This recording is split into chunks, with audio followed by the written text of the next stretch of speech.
Hi, I'm Bryce Bond. And I'm Linda Pellerin. And this is Dimensions in Parapsychology. Do you know her today? We have a man by the name of Bill Cooper. That's right. He was a former United States Naval Intelligence briefing officer. Yes, he was on the briefing team. Mm-hmm. And also, when I was reading some of his material, he says something interesting in there. He's just out there to preserve the Constitution and the future of mankind. He's a true patriot. What we Yes, call, we could call him the Ralph Nader Rambo of revealing secrets. Yes, top government secrets. It's going to be an interesting You know, show. he talks about the secret government and also the cover-up of the Kennedy assassination as well. Yes, I'd like to know more about the secret government and also UFOs. Let's meet our guest right now, Bill Cooper. This is our guest, Bill Cooper, and he was with Naval Intelligence. And Bill, I want to thank you very much for coming on the program. Thank you for having me. You're a big guy. Well, you ought to see my father. You mean he's bigger than you? Oh, yes, he's bigger than me. I sit in one of our lawn chairs in Arizona out in the lawn. It's beautiful there. And he came to visit, sat in the same chair, and it collapsed. Oh, my God. Bill, I want to find out why you got into this. I mean, you're the Ralph Nader Rambo for revealing secrets that, you know, that obviously the government wants to suppress and not let us know about. Well, they do want to suppress them, but I really don't like or want the label of a hero or a Rambo or anything like that. I'm no different than any other average American person. I just happened to see something in a particular time in my life that set me off on a search that has resulted in... What was that? Well, it was in 1966 when I was with the Navy. One of the things that I saw was a UFO, what they call a UFO. Mm-hmm. Of course, this wasn't unidentified. This was a craft. And it was approximately the size of a Midway-class aircraft carrier. Came up out of the ocean while I was the port lookout on a submarine between Pearl Harbor and the Portland-Seattle area. Tumbled on its axis and went up into the clouds. It was metallic. It was a machine. There was no doubt about it. It was witnessed by myself, the captain, the officer of the deck, the starboard lookout, the chief quartermaster, Chief Quintero, who took photographs of it. Mm-hmm. And we were told that it was classified and that we were not to discuss it, not even amongst ourselves.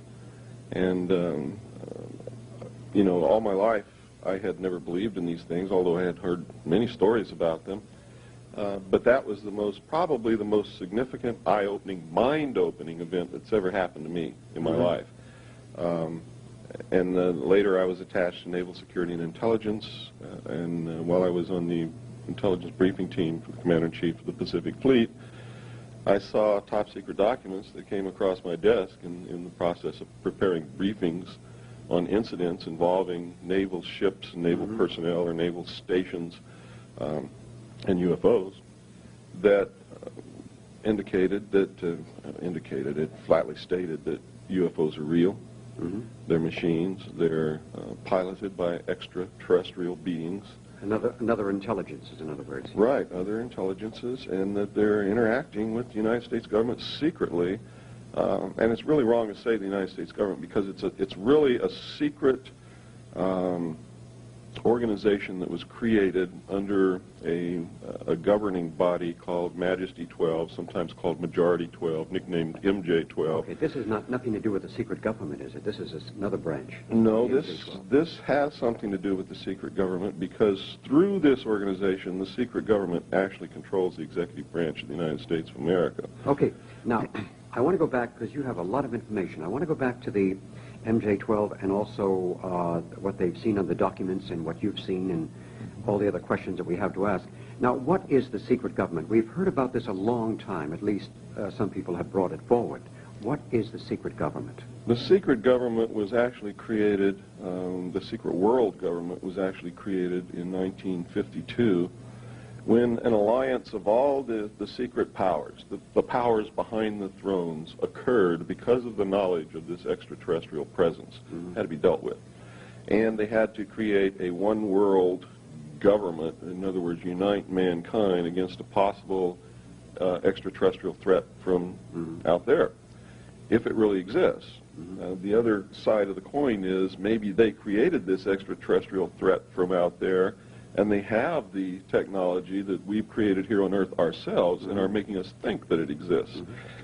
But in any case, all these secret powers made an alliance in 1952. It's called the Bilderberg Group, and they are really running the world. The Bilderberg Group. Okay. Yes, through what they call the Policy Committee. And they're Where is their HQ? That's in Geneva, Switzerland.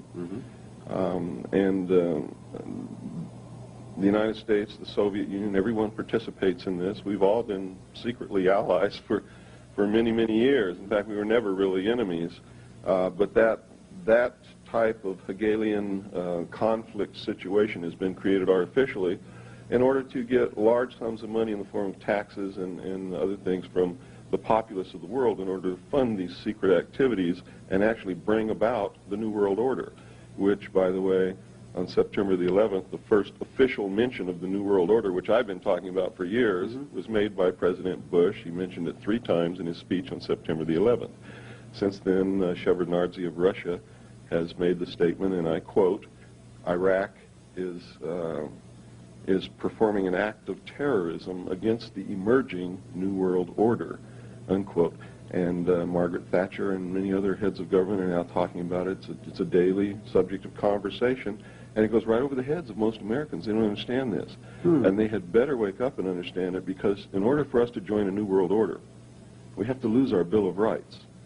What's happened in Russia and Eastern Europe? We've lost these already, haven't we? Well, we've already lost the Fourth Amendment. We've lost certain portions of the First Amendment. For instance, people don't believe that books can be banned in this country.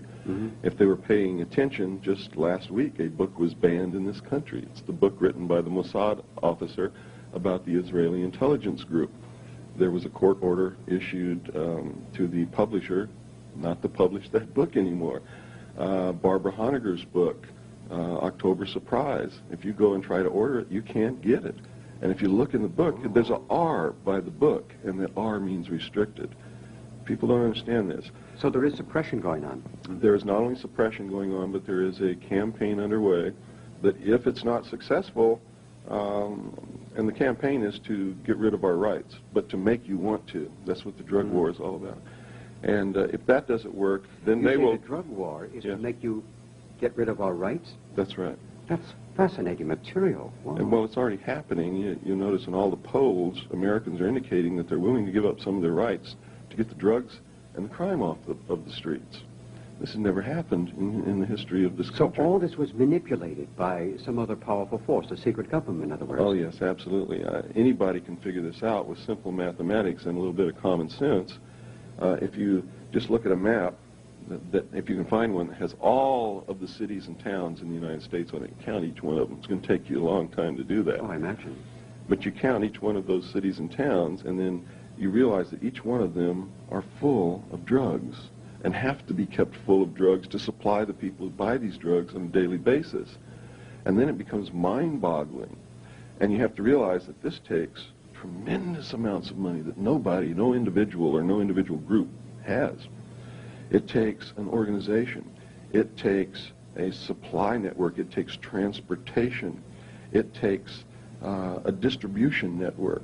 It takes coordination. It is incredible what an organization would have to just to furnish everybody in this country with a box of Cracker Jacks. God, it's like some giant enigma had this enveloped itself around the planet that nothing can be done because it's manipulated and controlled by this secret government, in other words. Well, that's true, but something can be done. You see, most of their power comes from the fact that it's secret. And you have to understand that anything that is But it's not secret any longer. That's right. But most average people don't believe that this is occurring. They find it goes way beyond their concept In other words, oh no, it can't possibly be happening. We trust these people explicitly. That's right. No, that's be happening. We trust these people explicitly. That's right. That's the attitude. And especially in America, where they believe that this is the best government in the world, it can't happen to us. And they don't understand it's not the government. It's a secret organization that has penetrated, infiltrated the government, and actually taken over our government, and is now causing the government to act against us through their actions, not through what was legally and constitutionally set up to perform as our government. When that is functioning the way it's supposed to, and when it's run by citizens, real citizens, then it works. Wow. This is mind-boggling to think about, that this huge organization is manipulating, controlling not only drugs and crime, and you also would say it's part of the Hussein war in Iraq right now? Absolutely, yes. What's going to be the outcome in your perception? Well, let me give you the There's scenario. too many people over there, and this guy, you know, any government leader with all the pressure being put upon him now would completely surrender or just evacuate Kuwait and say, I'm going home. Mm-hmm. This is orchestrated.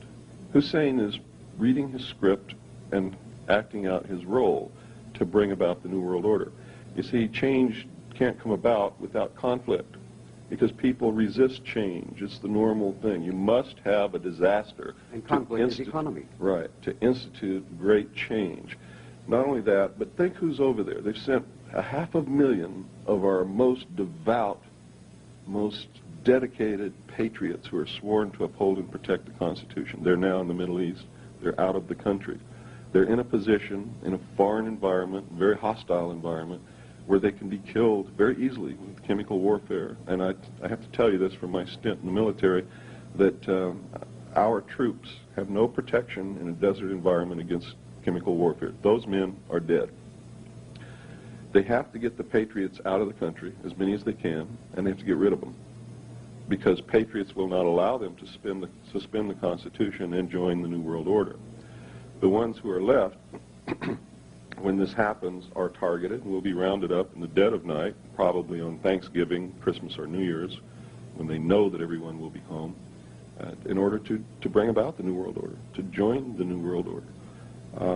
That's what's happening in the Middle East. Nobody cares if Hussein invaded Kuwait. Nobody believes, or could possibly believe, that we're there to prevent the price of oil from going up to $26 a gallon, because our mere presence has driven it up to almost $35 a gallon. If there's a war, it's going to go much higher than that. Bush told the truth when he said that out of the Middle East conflict will come the New World Order. He was telling the truth. And it's one of the few times that he's told the truth. Okay, now, Bill, you're absolutely fascinating, and this is information which is startling to a lot of people. It will be. Now, I want to get back to the M12, or the ones who are in contact with extraterrestrial intelligences, whether they come from alternate realities or other dimensions, or whether they come from some physical time, place. Well, I have to tell you that I've never seen an extraterrestrial. Never in my life. But you've seen the craft. I've seen the craft. I How know many that it's times? real. This between a 7 and 10 minute period. This thing or these things. When you were aboard the carrier. Yeah, when I was aboard the submarines. Went up and down. I don't know how many times, but many times during that period. Did you check it on the sonar? Did the other people check it on sonar in the submarine? We had sonar contact. We had radar contact. When it was in the water, we had sonar. When it was in the air, we had radar. Did it ever make any intelligent contact with you folks? Not that I'm aware of.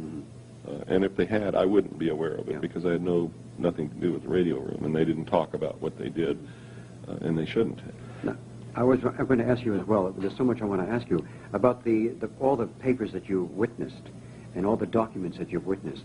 Did it give a clear, categorical statement that UFOs do exist, that there are other intelligences? Yes. They can't...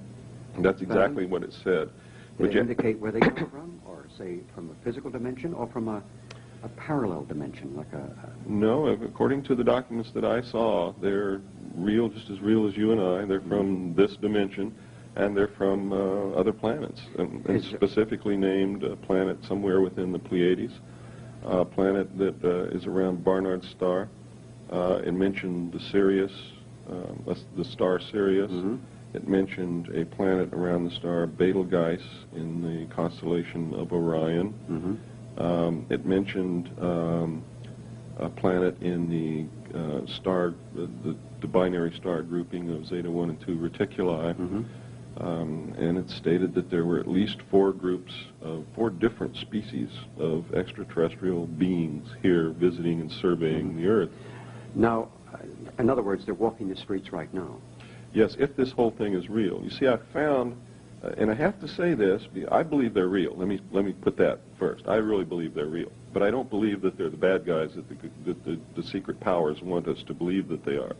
Because if they're real, they've been visiting us for thousands and thousands of years. And if they wanted to kill us all, they could have done that thousands of years they ago. could have taken over the planet, but they're not allowed to intrude, I feel. Now, when you say the good guys and bad guys, like Betty Hill, she was visited, she and Barney Hill, were about the standard guy, about 5 foot high with a big large head, big eyes, and things like that. Then there's other people who indicate that the grays, which are large heads but smaller, these are negative characters. And then there's some people who say they look like any one of us. They're in human form, and you can't tell them without a scorecard. Now, what is your perception of all the information that you have received? My perception is that I believe extraterrestrials are real, but it doesn't mean that I'm right, because I found evidence and statements as far back as 1917 by people who belong to this secret power group to create an artificial alien threat from another planet in order to unite humanity and bring about the New World Order. So there's a possibility. Oh yeah. So there's a possibility that this thing could be a total hoax, because they have the capability to have actually rewritten history. Oh, they can, certainly. Yeah. But I believe that they're real. I believe, however, they're being made out to be bad guys to bring about this New World Order. To bring us closer together, in other words. So we can be manipulated into a unified thought. Right. But what we're being manipulated into is not going to be good for us. It's going to be good for the secret power group, for the very wealthy, elite, rich, powerful people. We're literally going to be relegated to economic slavery. And if we go out of the confines that they put us in, are in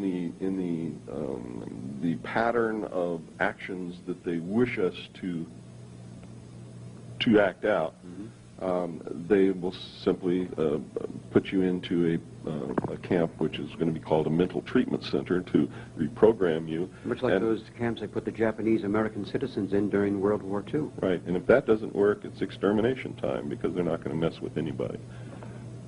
In other words, they're going to start... in other words, your life would be threatened too, wouldn't it? My life was... threatened many times? Forfeit when I first opened my mouth. But, you know, I had to make a decision. Am I going to live out my life knowing inside what I know and betraying my fellow man and hating myself for that? Or am I going to speak up and tell people what I know and have some self-respect and be able to go and meet my God and look him straight in the eye and say, I did a good thing? Well, you'd have been congratulated, certainly. Well, I think this is the choice that people have to make on a daily basis, whether they know what I know or not, in order for this to be a good world. Because if everybody acted in that manner, we would never have any problems on this earth. Are there many people who want to ridicule you and put you down? Well, that happens all the time. It comes with the territory. Absolutely. And at first it hurts and it stings and it feels terrible, but after a while you get used to it. You don't even pay any attention to it after that. Oh, yeah, there are some people who their whole life's mission is to shut me up, and it won't work. I tell you, you were in Naval Intelligence, and I happened to be part of that organization for a little while. I was a photographer, though. I went there with the photograph and got the images. Then I was told to keep my mouth shut. What I seen, you know, it's top secret, confidential. You got a nice tailor shop. You want to keep it open. It's almost like giving a little bit of a threat. If you say too much, you know, they're going to spank you. It's definitely a threat. People are now getting letters. People who go up to this position where I told them about near Area 51 in Nevada, where they can see these craft fly. Okay, Area 51 in Nevada. What is this? This is a location where people can see UFOs fly? It used to be one of the most remote spots in the United States, but of course now there's people, you know... What's the nearest city to it, Area 51? I believe it's Ash Springs, and that's about maybe 40 miles. And if they were to go there, what would they see? They will actually see these craft, what we call flying saucers, flying in the air. Not the big baby that you saw from the submarine. No, no. They'll see the little scout ships or something like that? They'll see those about 30 feet in the flying in the air. Not the big baby that you saw from the submarine? No, no. They'll see the little scout ships or something like that? They'll see those about 30 feet in diameter. They'll see them fly. They're piloted by United States personnel, pilots. They are. So these UFOs they're created by Americans? I don't know if we have the capability to build them or not. Have they been given to us and we're being trained to be able to fly them? According to the documents I saw, if aliens are real, if I wasn't being used as a pawn, 3 of them were given to us, and we recovered many more that have crashed on the Earth. Well, we hear about, what was it, the Hangar 18 out at Andrews Air Force Base. We hear about another one, the Roswell, New Mexico incident, where these craft have crashed and they have the little guys on ice or something like that. And the one where Eisenhower went into a hangar in California and was given 3 days to clamber aboard a spacecraft with the scientists. They were told not to touch. Is any truth to this report or what? Truth to all of it, except Hangar 18 was really at Wright-Patterson Air Force Base in Ohio. In Ohio, pardon me. And for many years, there was a craft stored in that hangar. There were alien bodies refrigerated in deep freeze in that hangar. But you see, the story leaked out. You can never keep anything that fantastic a secret, because no matter how bad somebody doesn't want to talk about it, it's so heavy on their soul that they have to eventually. Oh, yeah.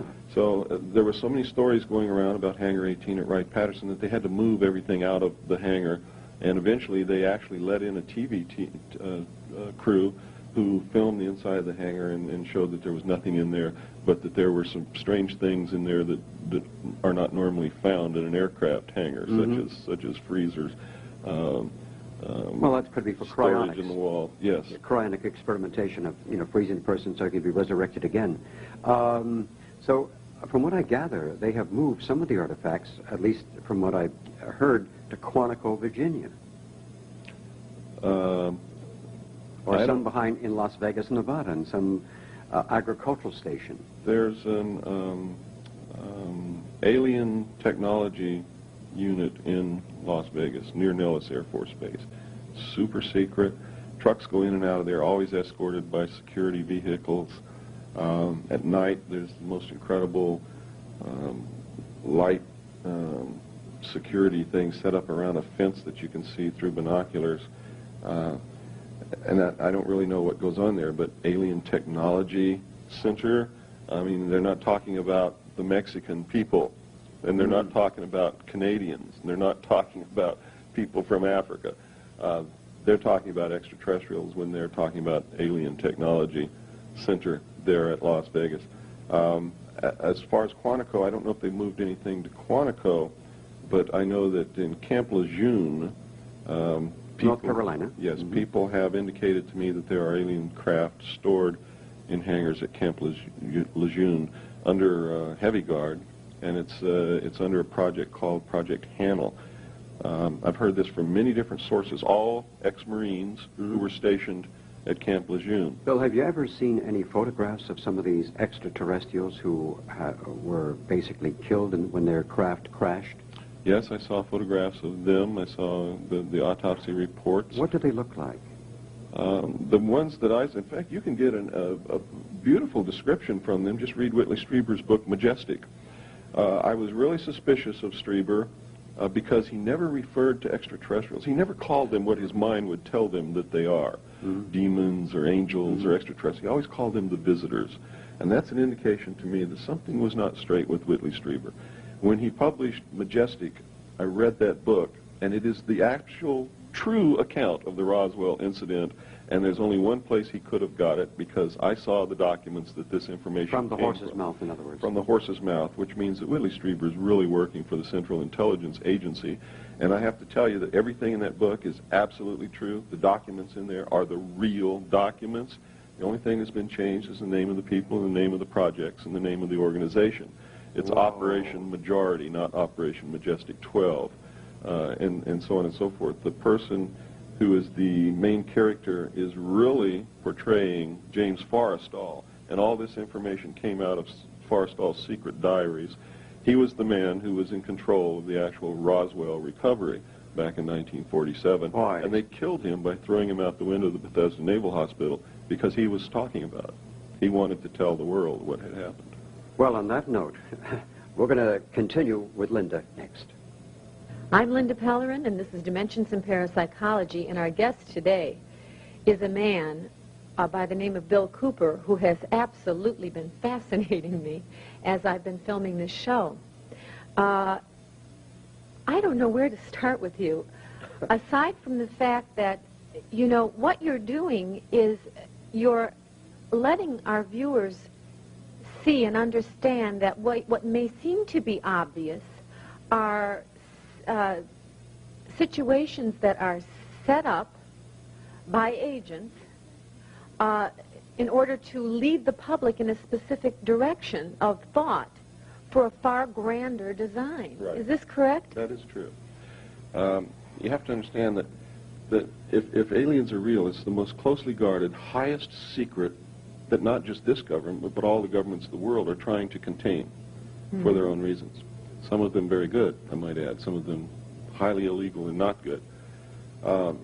And you have to understand that any UFO group or any UFO researcher who's trying to discover this secret is an enemy. Just like a foreign country would be an enemy. And just as they would go after foreign agents and foreign intelligence organizations to stop them from discovering the truth, they go after researchers and UFO organizations and magazines and all of these things to make sure that you don't discover the truth, and you only find out what they want you to find out, and they do it in ways that some of it is the truth, some of it is disinformation. Many times they pick people that have titles, people that are well respected in the public eye. That's and when correct. they come out and speak out, then you do believe what they say, or else the average American does. Sure, and they create situations that will make you believe them. For instance, the artificial antagonism between Philip Klass and Stanton Friedman. Uh-huh. You see, this is all a show. It's all show. It lends credibility to Stanton Friedman. How about when Whitley Strieber was on the air, I think it was on the Mike King show, across from, I believe the man's last name is Blum. Howard Blum. Yeah, Howard. If you just read his book, Out There, I haven't read it yet, but I was thinking of it. you need to read it because it's a classic case of government disinformation. That's why I'm getting into this. You now. see, if the documentation that I saw is real, and I believe that every bit of it is, Okay. then the United States did not create a working group to look into the situation of aliens in 1978 or 76 or 82 or any other time. Uh-huh. Either Howard Bloom is working with them to put out information that would tend to make the average public not believe the true facts, Yes. or he's being fed information to write in his book That's incorrect? that's incorrect. They would like people to think that aliens have not been coming here, that they have not been interacting with them for all this time, but they're really looking into the matter, and they think there may be something to UFOs, and they're really listening to the signals from space to find out if there's intelligence. And then sometime in the near future they will say, we've made contact. We've actually found that they're there. And then they will stage some kind of a landing in front of the television cameras for the whole world to see, to say, yes, they're real. And we've just discovered them, and we know that they're there, and they're so far advanced from us that we'd better unite this world together in order to face this possible threat from outer space. Very, very interesting. This will happen. I guarantee you it will happen. I tend to agree with you. You know, now also, we have Bud Hopkins, who's written books, and we have the Whitley Striebers and the Blooms, or Blum, I'm not sure how you pronounce that. Are these men, would you say that they were agents? Whitley Strieber absolutely is. So is Bud Hopkins. Howard Bloom, I don't know if he's an agent or if he's just been fed information to write I always about. wonder about people that will state things, and then when you ask them to qualify it or give more information, they say it's A, either not important, or B, they try to make you feel foolish on the air for even asking it, or C, they deny it. You know, what are you talking about? You know, I always wonder about that because they've made all these bold statements, these blanket remarks, and then they won't qualify anything, and you wonder where they're coming from. Well, that's because they don't know the subject, really. They've been given certain things to say. To go beyond that, they can't field those questions. They can't talk about it because then they'd be making up information and they would be caught in a network of lies. And you know, we had Making up information and they would be caught in a network of lies. and you know, we had a certain astronaut on the air who, when I was going over his material, claimed that he felt that there was life there could have been at one time on Mars or Venus, and that there was life on other planets.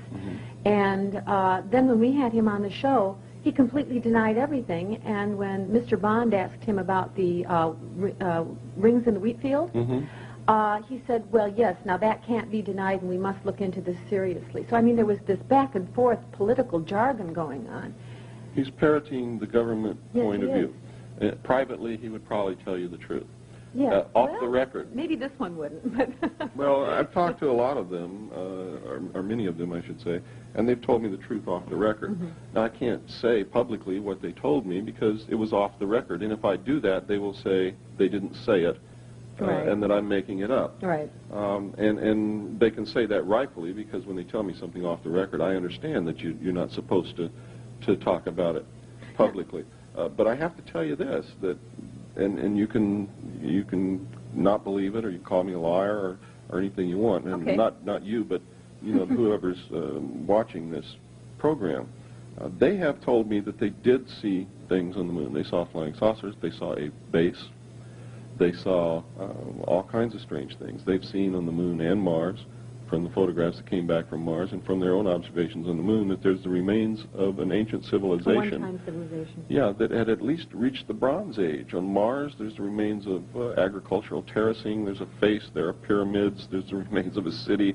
There's all kinds of things. On the moon, there are pyramids. There are obelisks on the moon. If you saw, that shows evolution. yes, it does. And Oh, my gosh.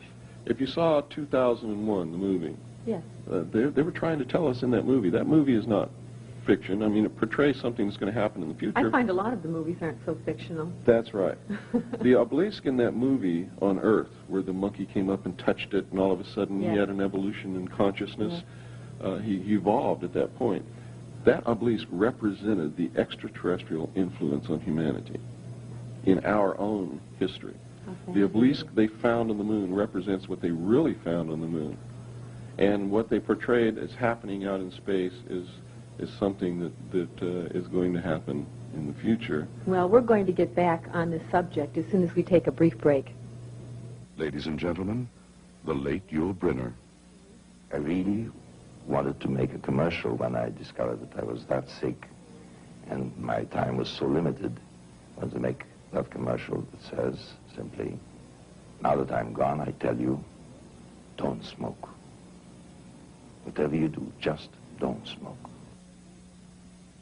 If I could take back that smoking, we wouldn't be talking about any cancer. I'm convinced of that. I'm Linda Pellerin, and this is Dimensions in Parapsychology, and our guest today is Bill Cooper. We were talking about UFOs and government secrets and cover-ups and all of those things, and people that pose as information getters and information givers that really may be secret agents leading the public into certain modes of thought. Now, before we get on the Kennedy issue, the assassination, I would like to ask you if you know of, or who you know of, that has actually had an alien encounter. Who I know Physical alien encounter. personally? Yeah, not just the craft or the saucer, but if you know of anyone personally who's had an alien encounter that leads you to believe that that these aliens do walk. Yes, I've met several people. I probably would never have known it in my life if I had not come forward and talked. But they come to me to tell me about their experiences, and they call me and they write me. I have letters that are incredible, just absolutely incredible. Well, how about secret documents, though? Have you ever seen anything written where they've actually had captured or found the dead body of an alien? And Oh, yes. Yes, and I've read the autopsy reports, and we found live aliens. In fact, the movie E.T. is the story of an alien which they called E.B., who was captured in the late 40s. They found him wandering in the desert, actually, just like the movie starts out. Right. And they were hot on his trail, and they finally captured him. And he lived until 1952. He died in June the 2nd, 1952. Project Sigma was actually a result of his illness. They made a valiant attempt to try to contact his race, if this is all true, in space, in order to gain favor with an obviously technologically superior race that could have squashed us if they wanted to. It was an opportunity for us to say, hey, we found one of your people here. He's ill. We want to save his life. Please come and help us. They did establish contact. They did come to the Earth. It resulted in the meeting between Eisenhower and the aliens in 1954. But it was too late to save his life. He had died in the meantime.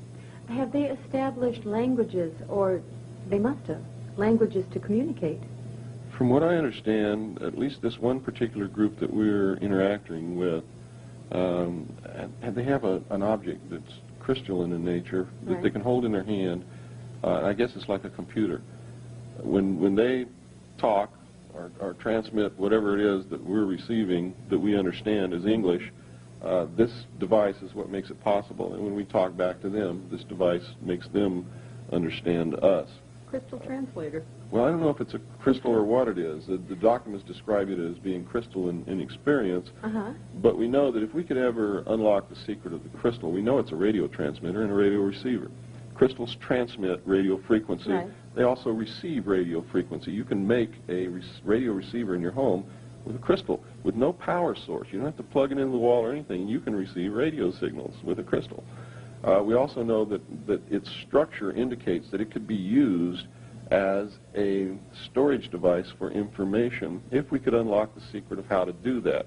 And scientists are trying to work with that to find that out right now. And if we ever do that, we'll be able to store probably the entire knowledge of the world in one quartz crystal about the size of Well, that would be efficient. Yes, it would be very efficient. Quite extraordinary, too. Now, getting off this subject a little bit and jumping over to the Kennedy assassination, what do you feel really happened there? What have you read, or what do you know that we don't?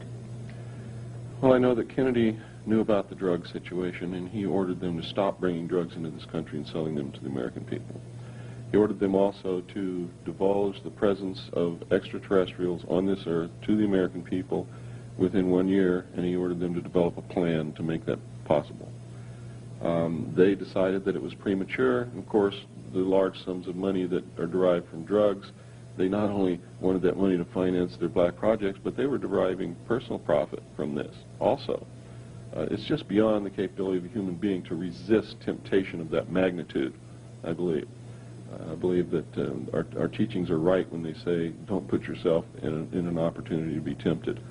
And they ordered his assassination, and the people involved were Division 5 of the FBI, the CIA, the Secret Service, and the Office of Naval Intelligence, who performed all the changes on the body. They're the ones who did the autopsy. Navy was in charge of the body from the time that it left Parkland Hospital until the time that the autopsy was finished and the body was buried. They switched his brain with that of someone else so that no one would know the true nature of the projectile. Oswald never fired a shot. He wasn't even up on the floor. He was down in the entrance of the building when this happened. And I'm going to show photographs that prove that. We have a photograph of Oswald standing in the doorway of the building as the motorcade passes by. And we have photographs of him after he was arrested wearing the same exact clothing. It's Oswald, there's no doubt about it.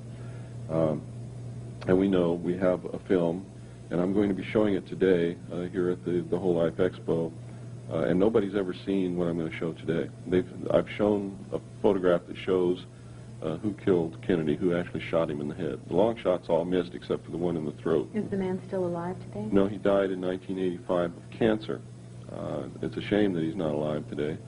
But we have the film that shows him actually turn around and shoot President Kennedy point blank with the pistol in his left hand over his right shoulder. And was he a Secret Service man near the motorcade? He was a Secret Service agent driving the car. He was the driver, William Greer. And I'm going to show William Greer. William Greer. Yes. And today I'm going to show a film that nobody's ever seen before, and they're going to see it with their own eyes. How'd you get it, Bill? Well, I got it from a CIA agent. His name is John Lear. John Lear, okay. Yeah. I was talking to John Lear in 1988 on the telephone. I told him what I had seen in these documents, that William Greer had shot President Kennedy, and that it was plainly visible in a film withheld from the public. He said, would you like to see the film? These documents, that William Greer had shot President Kennedy, and that it was plainly visible in a film withheld from the public. He said, would you like to see the film? Why is everyone coming out with this now? Why is everyone venturing forth now, more so than ever? I don't know. I Through really don't. confession time, or? Well, you see, after a long period of time, there are so many people who have this information, and it's so weighty. I can't tell you what it does or what it did to my being, my soul, having this information and not talking about it. For 16 years, I kept quiet. When I first got out of the Navy, I tried to make this knowledge known to a couple of reporters, and I told them, please don't call Washington and try to verify this. But they didn't believe what I was saying. They did call Washington and tried to verify it, and it resulted in 2 very nasty attacks on my life. And the scars you see on my face are results of that. I lost my left leg. Yes. They visited me in the hospital. They asked me, you know, are you going to shut up, or the next time are we going to have to do it permanently? I said, I'm going to be very good. You don't have to worry about me anymore. And I kept my mouth shut for 16 years. But it literally ate me up. It was eating at my very soul. It was destroying me personally. I couldn't have a close relationship with a woman. I couldn't do anything right because I was afraid that I would say something that would endanger their life. When I started feeling real bad, I would go and try and drink it away, you know, with alcohol and things, and that didn't work. Well, you were living a lie. Yes, I was. I was living a lie, and I hated myself because of this. When I started talking about this and telling the truth, then all of a sudden my personal life came together. I feel wonderful now. I'm not afraid of anything. For it was a very fascinating interview and a worth of knowledge. And I'm so happy that we had you on the show, and I hope we have you back again. Well, thank you. All right, then thank you very much. And Bryce will be right back. Thank you, Linda. Continuing now on Dimensions in Parapsychology, our guest today is Bill Cooper. He's an extraordinary man who really, something has been bothering him for many, many years, and it's like a festering cancer within inside that he had to validate and get rid of for his own personal, normal life. And some of the things you've been talking about are really mind-boggling to think about. I've heard of similar things myself in my career of doing this program, of talking to many people, like the late Ivan Sanderson, who is a scientist and a biologist and an archaeologist, anything with an ologist, he was. He was talking about some of the things, like they're having the Sasquatch, the Bigfoot, the Yeti. They have one of these creatures in a block of ice, and they keep him frozen because the man who shot him, if they find out that this Yeti is more human-like than animal-like, then the man stands to be in a murder charge, and things like that. He was talking about when he was in British intelligence down and around the Grand Chaco, and seeing a craft within the water going about 240 knots, about I don't know how many fathoms deep within the ocean itself. There's lots of things like that happening. Now, the planning for Kennedy's assassination was all staged.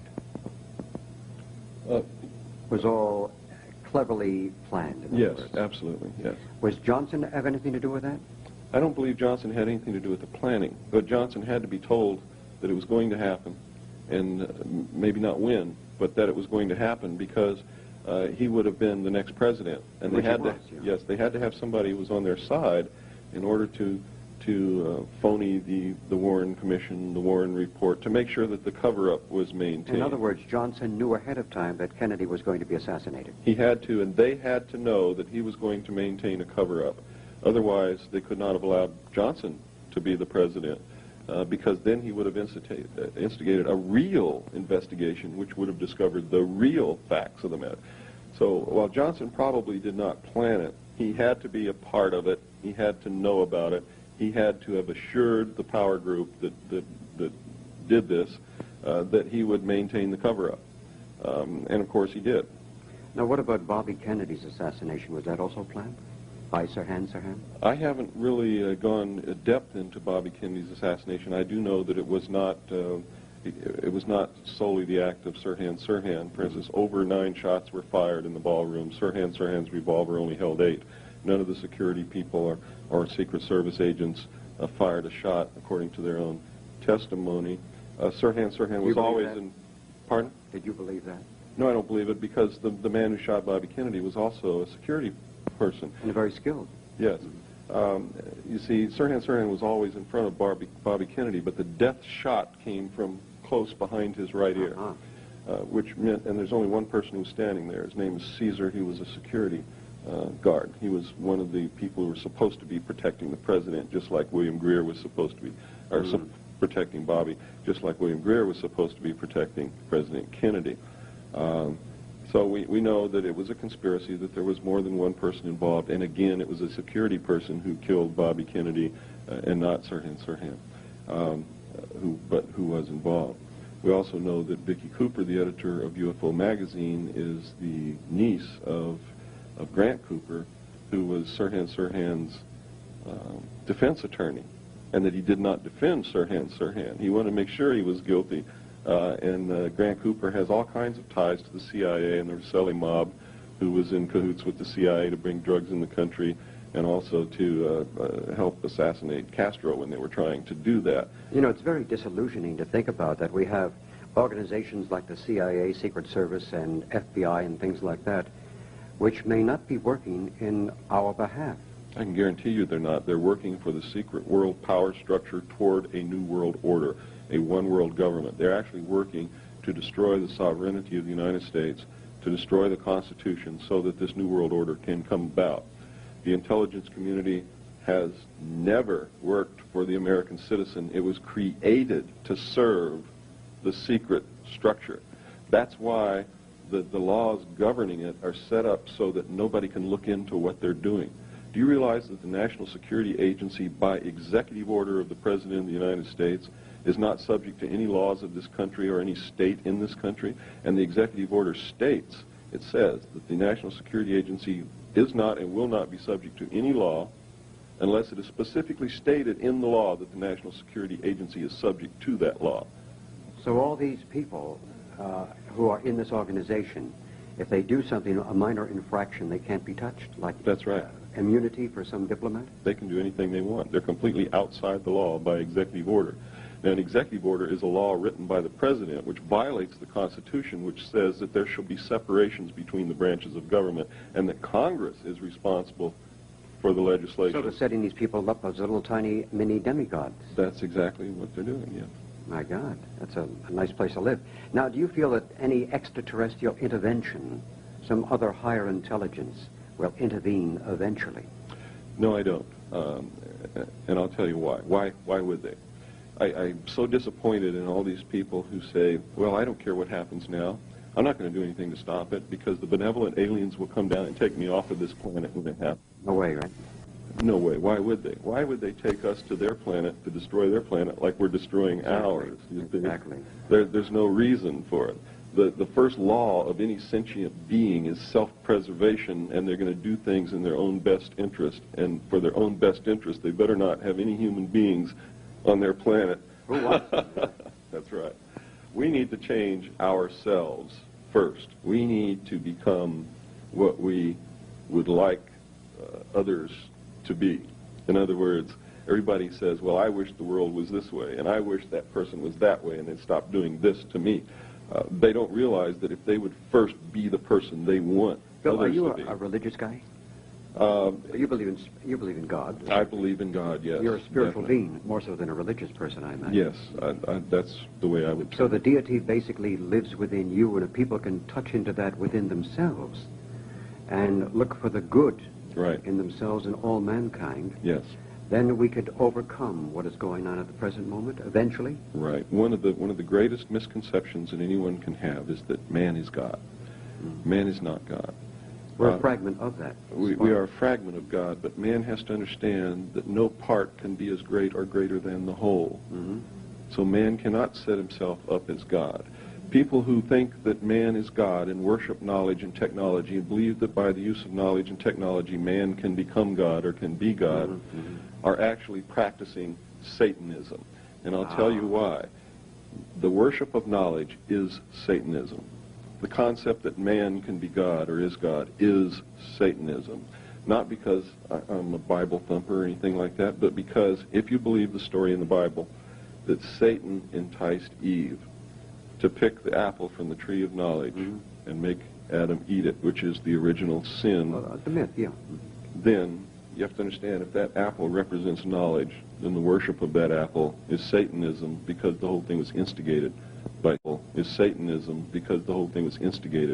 by Satan. And who is the serpent? The New World Power? I really don't know. Oh, the secret government? You have to understand that I'm not a prophet. I don't have any knowledge of all that. I would say, though, that they certainly worship knowledge and have the concept that through technology man is God. Therefore, I would have to say that that's probably right, although I'm going to have to tell you and your audience, you have to decide that for yourself. Good for you. Now, I want to find out, what is your future sight see? What is your can't even pronounce the word.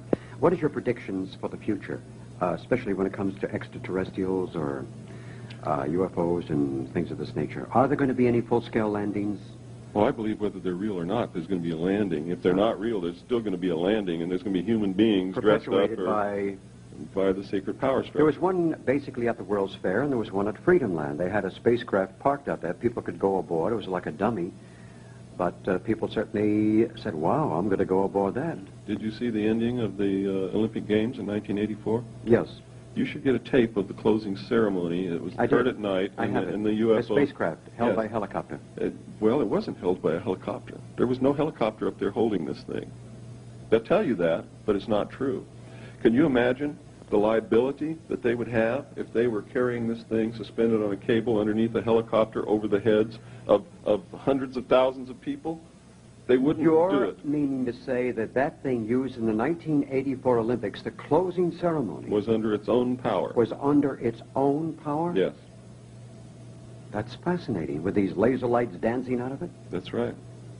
There was no helicopter. There was no cable. Whoa, that is heavy news. Now, the other thing is that there was a movie called, what was it? It had Michael Rennie as the star.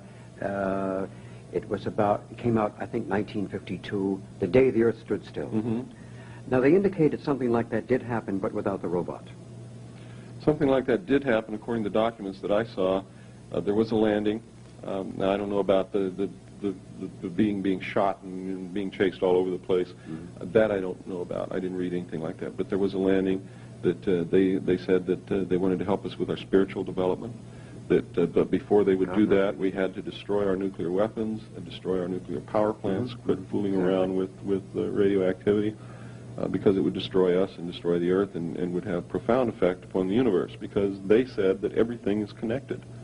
Everything, and whatever happens here will affect the whole universe, will affect everything. And if we go out of balance, they go out of balance, and they're going to prevent that from happening. That's what they said. The other side of the coin is, what if they really were not so friendly, and what if they were pretending to be in order for us to destroy our nuclear weapons? You see, that's what the government was faced with. They didn't know.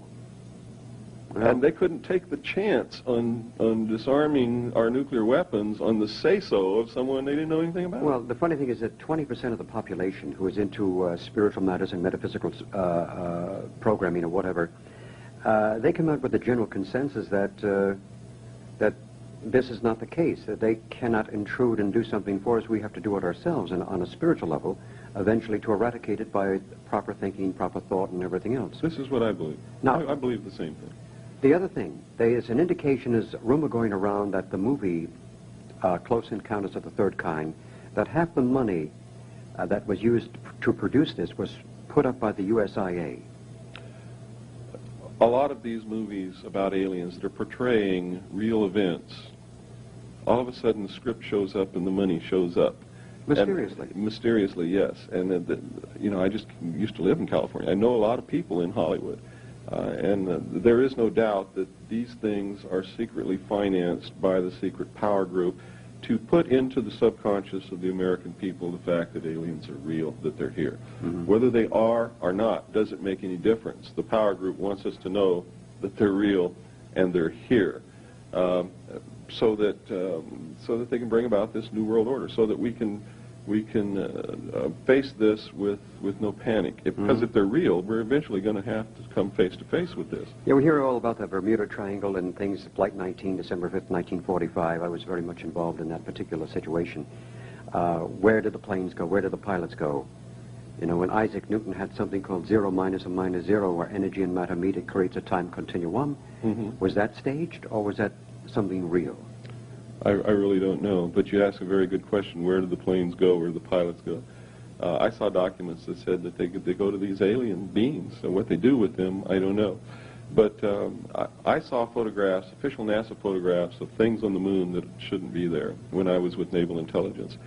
Now, there's several books out. One by Leonard, somebody else is on the moon, showing a derrick and a crater being filled within 3 days. Yeah. And then the NASA photographs, you can get these from NASA. And I think all you have to do used is... to be able to get them from NASA. But you need the number behind the Yeah, picture. you But need if you the don't know number. the number, forget it'll That's discourage right. you. But shows the face upon the moon. And there's been a couple of psychics, Harold Sherman and Ingo Swan, who did that projection to the planet Jupiter 6 months before the Jupiter flyby. They also projected to the surface of Mars and found the pyramids, about 4 times the size of the Cheops pyramid in Giza, and the face on Mars, they said, has eyeballs and teeth. Today I'm going to show, one reason I've never shown these photographs of what's on the moon and Mars is because I could never find photographs that I could prove were official NASA photographs. Even though you may have the photographs, even though if you have the photographs, if you can't prove they're official NASA photographs, they're always called into question. I have found now 3 books, official NASA publications, published by NASA, printed by the United States Government Printing Office, that shows the things on the moon. They were hard to find because when NASA discovered that they had published books with this information in it, they pulled them. They sent agents out and pulled them all out of libraries and out of bookstores and everywhere. But I knew that you couldn't pull every one of them, and we finally located a copy of each one of these 3 books. I'm going to be showing slides today. So you photographed all the good pictures? We photographed the cover of the book, the fly page that said it was printed by the U.S. Government Printing Office. We have photographed the pictures in the book.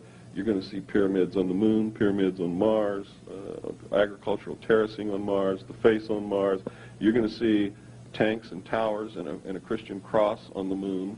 You're going to see a World War II bomber lying beside a crater on the moon. A B-59, I heard it was. Well, it looks like a B-24, actually. It looks like a Liberator B-24 bomber. Okay. You're going to see mining machines. You're going to see something, a machine in a crater throwing dirt out of the crater over the rim. You're going to see domes, 4 domes all lined up in a row in the crater Kepler. You would say, Bill, that almost every one of the astronauts who went to the moon has seen something. Oh, of course. And you can tell by looking at their lives what's happened to them since they come back that they saw something else besides rocks up there. I mean, their whole lives have been altered beyond the believability that all they did was make a trip to the moon and see a bunch of rocks. But right now, they seem so intimidated and so frightened to say anything about it. Well, they are. They are, because then they will be instantly ridiculed. They'll be subject to 10 years in prison, $10,000 fine, loss of all pay and allowances due or ever to become due. They will be no longer a hero. They will be subject to public ridicule. But I'm going to show today a letter from Gordon Cooper, and in this letter, he wrote it to the UN. He says extraterrestrials are real and they're here. Bill Cooper, I want to say thank you for that. Now, if a person wanted to reach you, how would they do that? I have a hotline in Los Angeles. It's 213-281-8222. Once again. 213-281-8222. Or they can write to me at 19744 Beach Boulevard, Suite 301, Huntington Beach, California, 92648. That's a deal. Bill Cooper, I want to say thank you very much. You've been a wonderful guest and a tremendous amount of information. And it boggles the mind. And I hope we can do it again sometime soon. Thank you. Thanks again. I am mind-boggled, Linda. I cannot say. I feel good. Yeah, I feel good, too. But the sincerity of Bill Cooper is remarkable. I feel he's such a genuine guy. Yes, and he has evidence. I love it. He's got evidence, and he's got tremendous amount of information. And I think he's a most remarkable man because he's coming out publicly to state this information. You know, many times on the air we say, oh, this person's a pioneer and that person. This man really is. And he's a very brave soul, and I'm very, very glad that I was able to meet a hero in our time. I agree. Yeah. Our time is up. Yes, it is. I'm Bryce Bond. And I'm Linda Pellerin. This has been Dimensions in Parapsychology. And have a wonderful day.